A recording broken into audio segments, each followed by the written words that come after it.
السلام علیکم جی dear students, امید کرتا ہوں آپ سب خیریت سے ہوں گے۔ آج کا ہمارا جو ٹاپک ہے سود ایک بہت بڑی لعنت ہے جو کہ آج کے معاشرے میں تیزی سے پھیل رہی ہے۔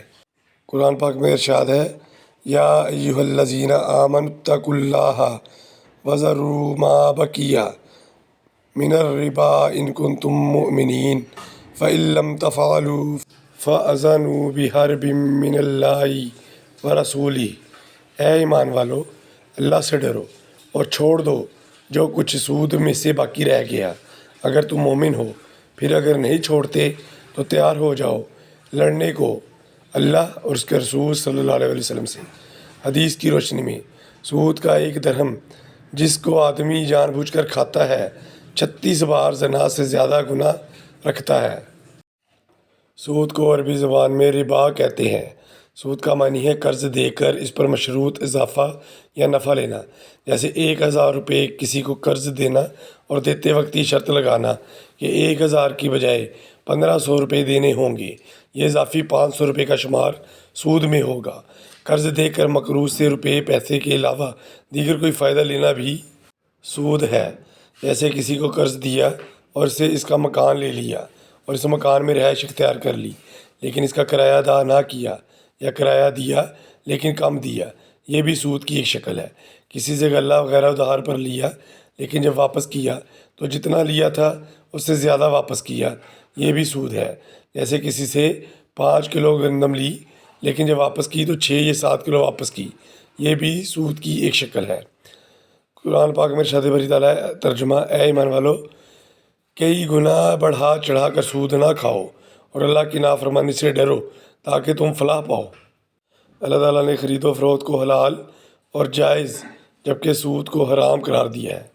اس کے برعکس جو لوگ سود کھاتے ہیں ان کا حال قیامت کے روز یہ ہوگا کہ وہ کھڑے نہیں ہو سکیں گے مگر اس شخص کی طرح جس کو حواس باختہ کر دیا ہو شیطان نے چھو کر۔ یہ اس وجہ سے ہوگا کہ ان لوگوں نے حب دنیا کی خبط میں پڑھ کر بے باکنا کہا کہ سوداگری بھی تو سود ہی کی طرح ہے، حالانکہ سوداگری کو اللہ نے حلال کیا ہے، سود کو حرام۔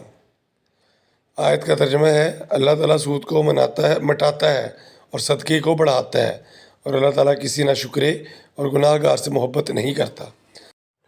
حضرت انس بن مالک رضی اللہ عنہ سے روایت ہے، سرور کائنات صلی اللہ علیہ وسلم نے ارشاد فرمایا، سود کا ایک درہم جو آدمی کو ملتا ہے اس کے 36 بار زنا کرنے سے زیادہ برا ہے۔